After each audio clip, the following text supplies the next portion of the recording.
Hi there, my name is Rex. I am going to give a brief description of how the Wagona platform works. I am going to be using the B Maths part of the platform. I will start from the back end. This is the admin area. There are four tabs basically there are three tabs at the beginning, at the back end. That is the transaction tab, the account data, and the data entry. I will start my description with the transaction tab. The transaction tab basically gives you information about the prices that appear on the front end.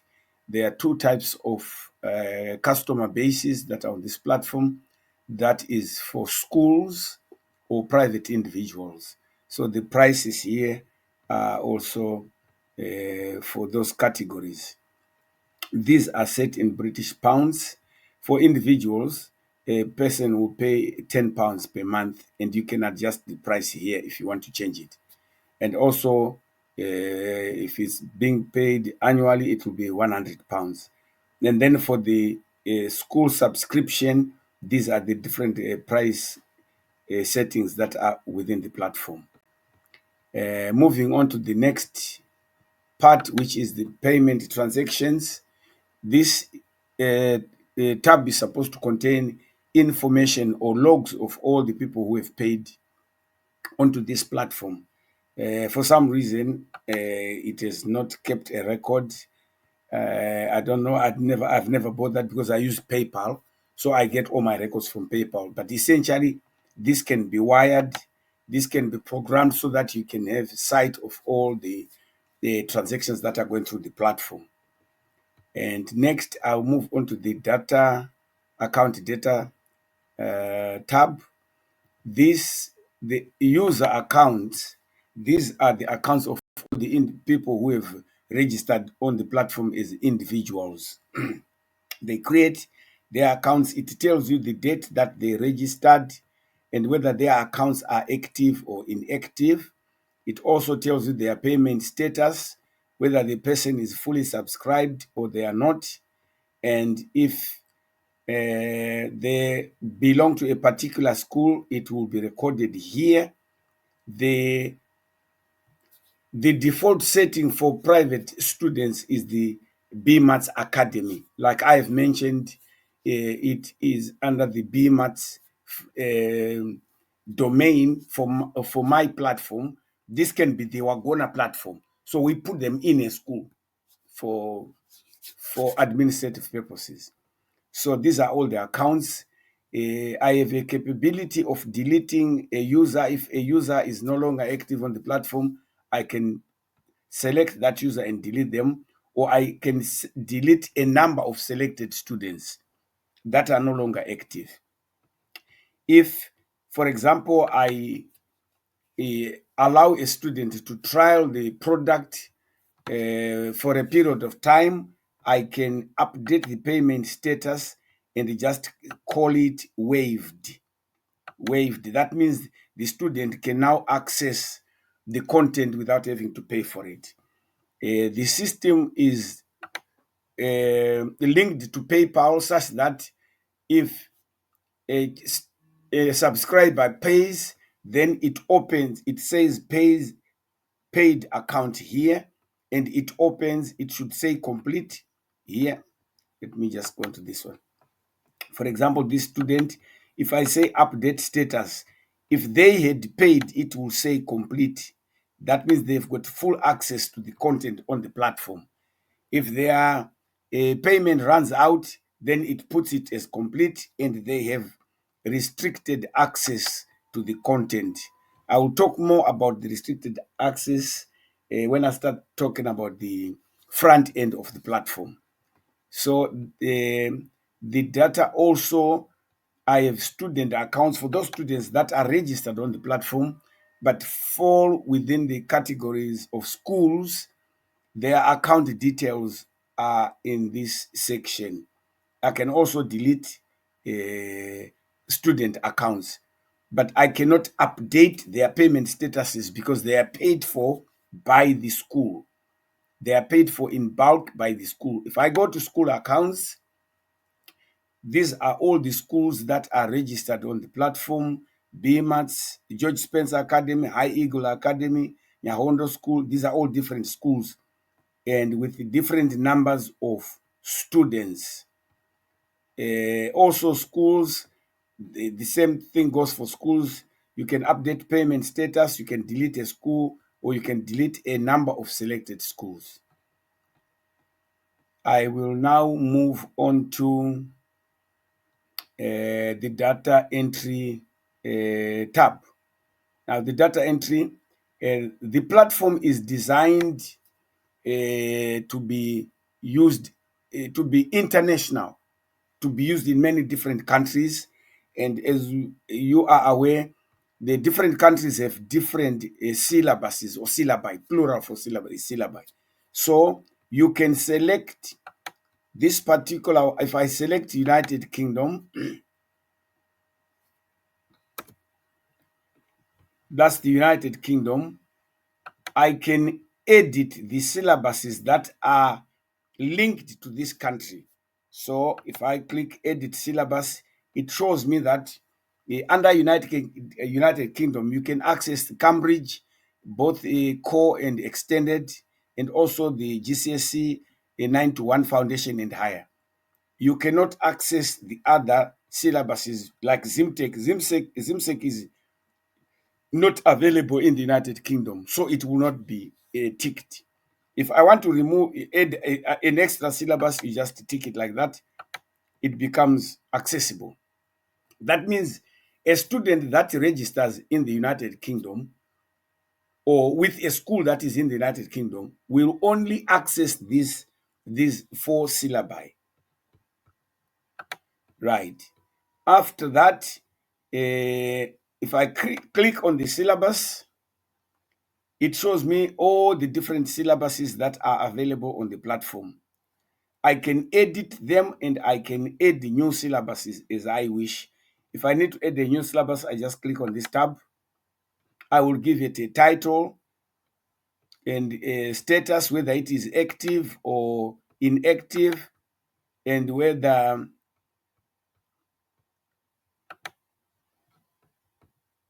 it requires a subject or it doesn't. So far, if I take a syllabus like GCSE, I can edit the syllabus. That means the syllabus will have modules in it. For IGCSE, I have number, algebra, geometry, and trigonometry and statistics. Some syllabuses will have more. So it's all arranged in a hierarchical manner from the country to the syllabus to the subjects. We call these subjects before we get on to the topic. So I can add a new syllabus or or edit an existing one. After the syllabus, we now go to the subject. These are the different subjects that are available on the platform. For example, if I select number, a core, I can I can edit the topics that are falling under number core. These are all the different topics, which is a lower level. These are all the different topics that are on the platform. The ones that are highlighted, that are ticked, they are the ones that are available for somebody who is following the number core curriculum. So you can add more topics or delete topics if they are no longer relevant for a particular subject. Right. After the subject, we then go to topic. These are the different, all the topics are like in one space, one basket, and then they get selected into the different syllabuses. A topic can be used in multiple syllabuses. but sometimes it can be called different. If I need to add a new topic, I click that button and add a new topic. Give it a title. I mention whether it is available free or it is a paid for topic. Minutes, if minutes, most of the topics are available for 20 minutes, but sometimes we create progress tests so we can adjust the time here. We can give it an hour or even more. Now, for the different topics, I can edit an existing topic. I can change it to make it available for free or to make it a paid topic. That means it is only accessible to people who have subscribed on the platform. The category, that's just your syllabus, where it is coming from. I can save changes. Sometimes a topic can be given a different title in a different syllabus. For example, the highest common factor under GCSE is called the highest common factor.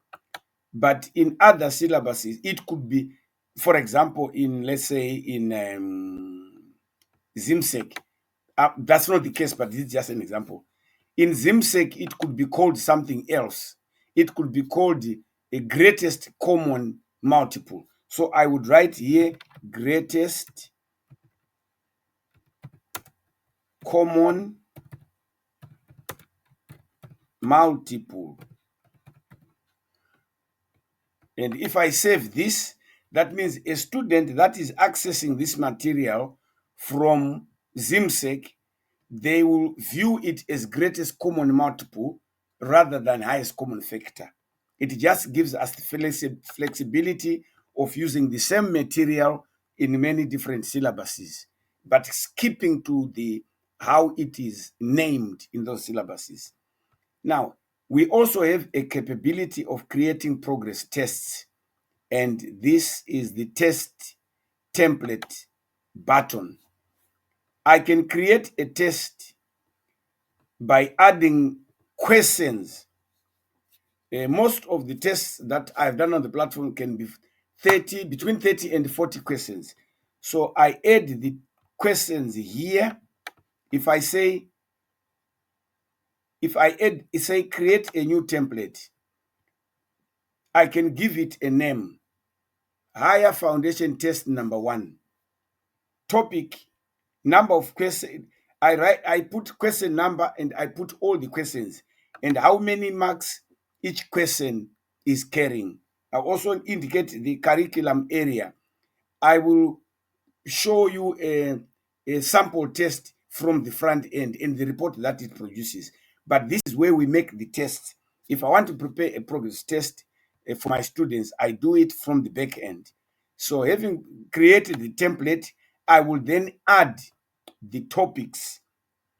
If I click edit template, I don't have a selected template. In fact, let me select a test template so that it's easier to visualize.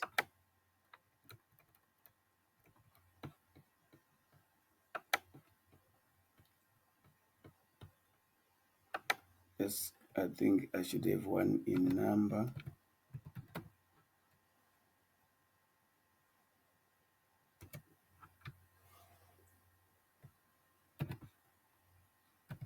Foundation.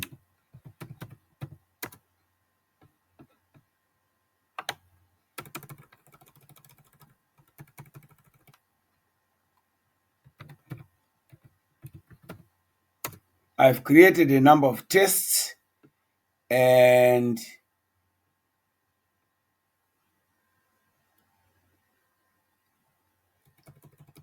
just trying to get one so I can illustrate how the test template works.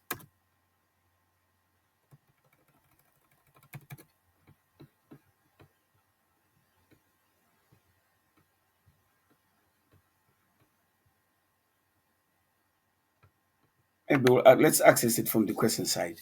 Should be possible.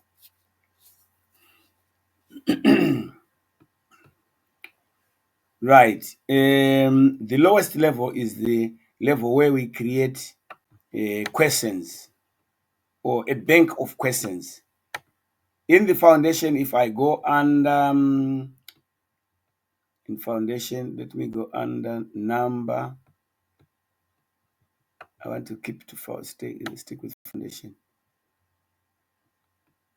Number foundation. These are all the topics under number in foundation. They are all active. None of them. I have got progress tests under this this subject. For example, if I take that's a progress test. It is made up of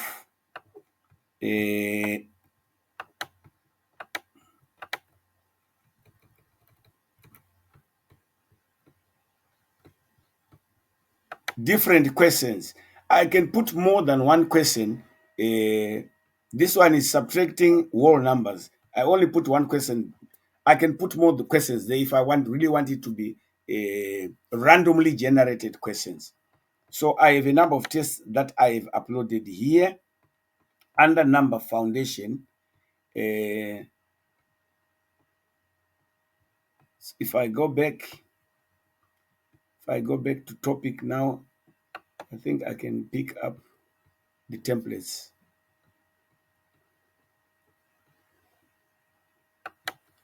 If I type number F, I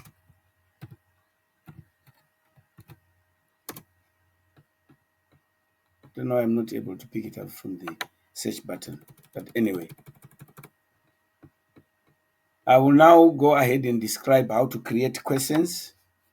The platform is designed that it can be used for different subjects. For example, physics, it could be chemistry, any subject that can accommodate multiple choice and fill-in type of questions. Basically, you can use this platform. So now, if I want to look at the questions, these are all different categories. If I go with the geometry and measures at foundation level, these are the different topics. And if I pick a topic like, for example, Pythagoras theorem, then these are the questions that are in under Pythagoras theorem. These are all the different questions under Pythagoras theorem. If I want to create a new, if I click create a new question, I can add more questions onto this particular topic. I can deactivate a question if there's an error.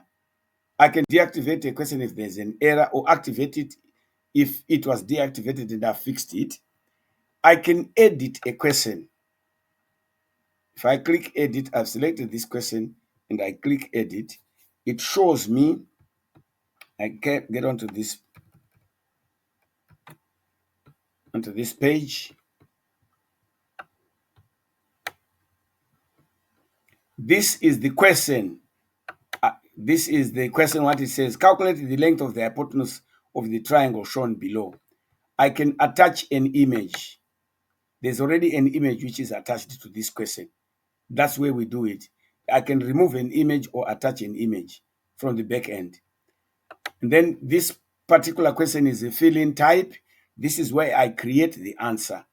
I create a box and then copy it across and put the correct answer in there.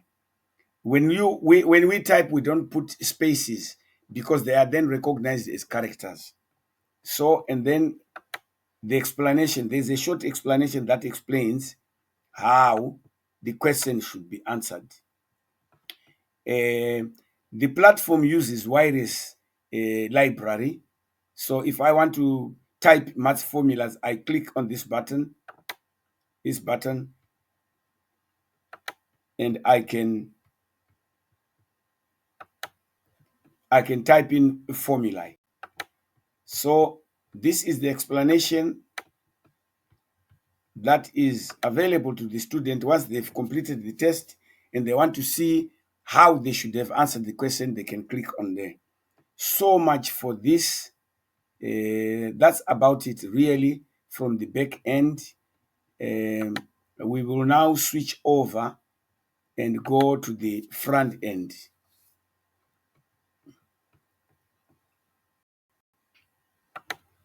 We'll now go to the front end.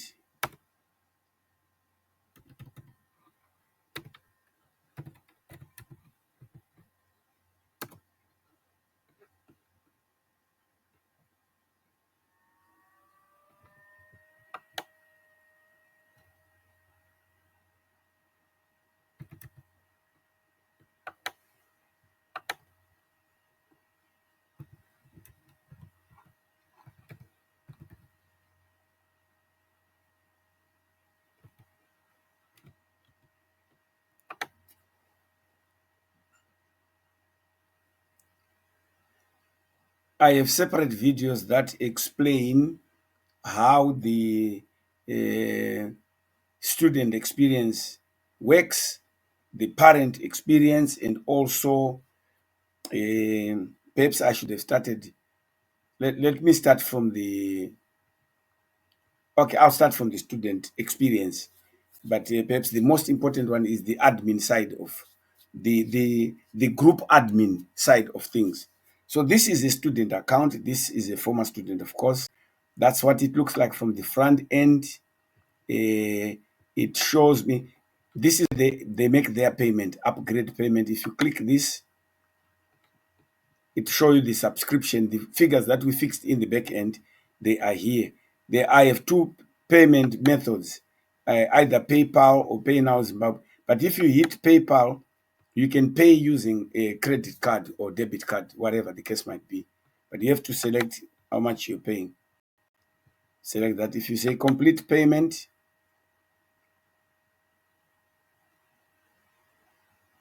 if you choose to pay through PayPal, it is set to recur. It's a recurring payment, so it will be deducting £10 every month. That's the payment page. From here, if you don't want to pay using PayPal, you can use pay by debit or credit card from there. I'm just going to abandon this because I'm not intending to upgrade this account. That's the payment side. And now this, the Wagona system is color coded. It is heavily reliant on colors. By just looking at the landing page or the dashboard of the student, you can see that they've taken 71 exercises or tests over the period of time, and you can see that they don't have any outstanding assignments. If a teacher issues an assignment, it will appear here. If there's one or two assignments, there will be 1, 2, 3, or however many assignments are outstanding. Now, if we click take a test, it brings up the topics. Because this student is not fully subscribed, they have access to only a few number of topics. All these topics are blanked because of non-payment. The system is designed to give access or not give access depending on the payment status, as illustrated at the back end. So this child can only partake area of a triangle, for example. They can do that, but nothing more. So they can do practice, they can take tests.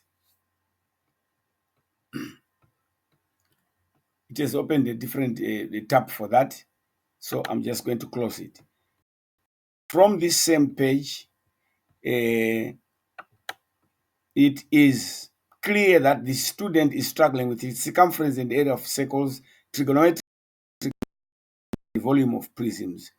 The topics that are in green or amber, if it's green, it's very good. If it's amber, it's reasonable. If it's in red, that means basically the child is trying to fix all the topics that are in red. Right. If I click where it says assignment, this is where the child can have sight of all the homeworks that they've been given by the teacher and how they did in those homeworks. This child did lots of homeworks, angles and parallel lines, basic triangle rules. It tells you the date that the test was and when they did when they did the homework or the assignment. Right? If I give a progress test, it also appears in this section of assignments. If this one was a progress test 2 year 11 foundation, if I click on the view icon there, I can have a look at the test. I think it's appearing on a different tab now, so you might not be able to see it.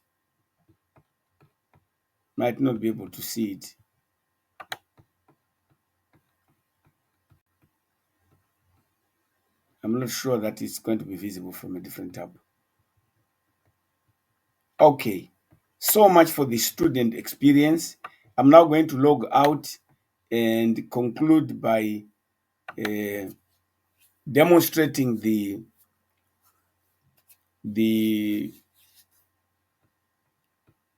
admin front end. The admin front end.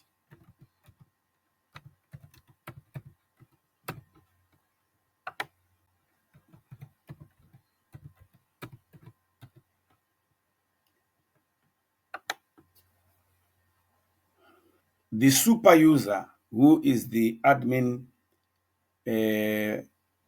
front end, the landing page looks like this. This is like you are the director of this of the whole platform. Here is a list of all the schools that are on the platform. I can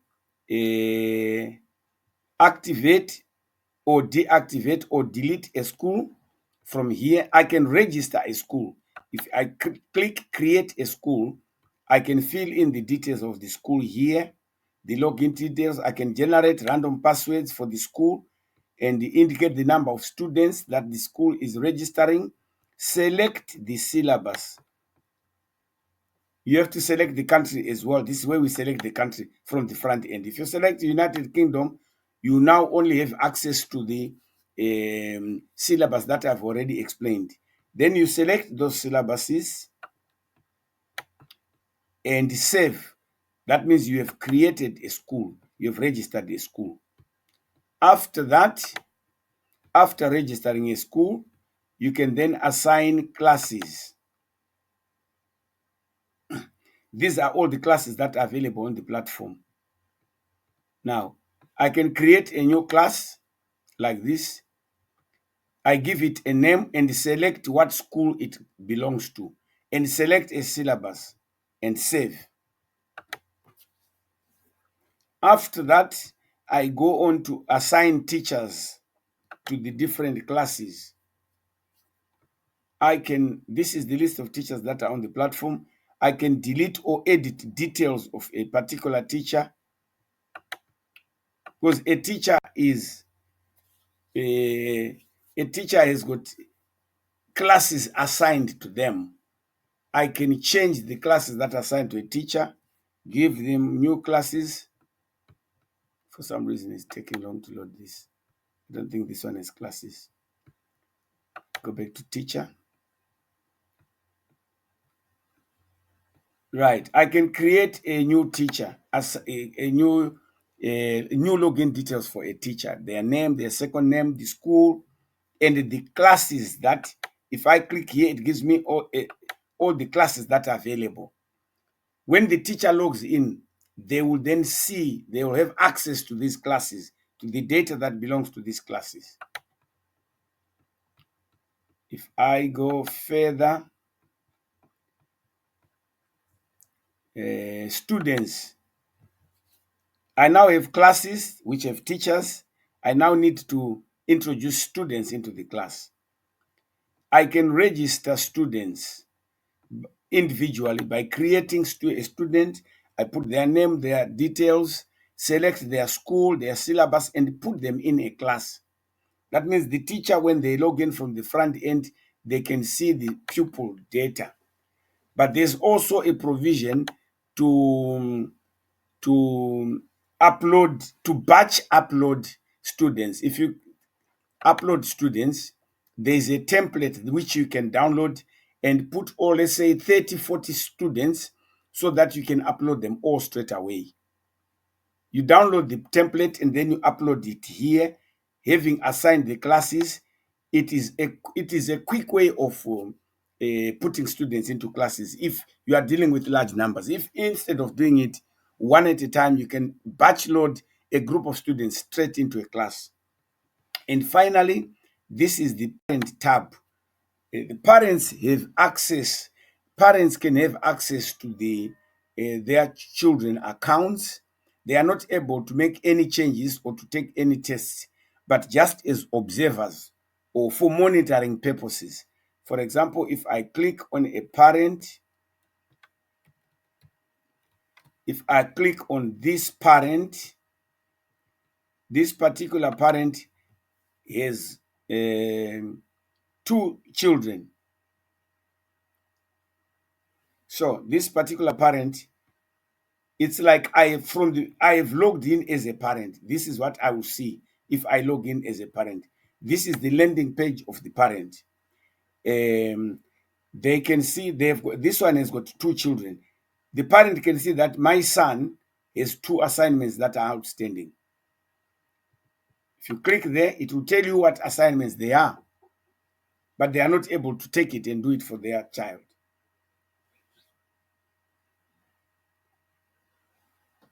This is the assignments page.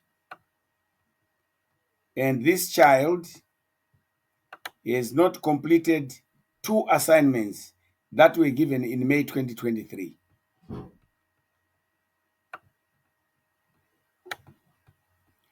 The parent can choose a different child from here. This particular parent, this was Brianna, now this is Ryan.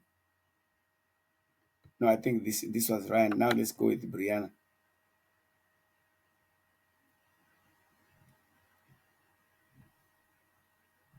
Right. Ryan has one outstanding homework, and that's his progress that he has made. The parent can see exactly what the child is doing from this end. We will now go back to the dashboard. I will finally illustrate the teacher's dashboard, what the teacher sees. I think I missed that. I have so many teachers on this platform. Let me approach it from a different angle. I want to demonstrate the teacher dashboard, what the teacher sees. Oh, it's opening a different tab. I'm going to close that. Let's try and access it from here. Try and access it from here under teachers. Hopefully it works. I'm not sure that if it opens a different tab, you'll be able to see it. Let me just search it. Right. I'm going to pick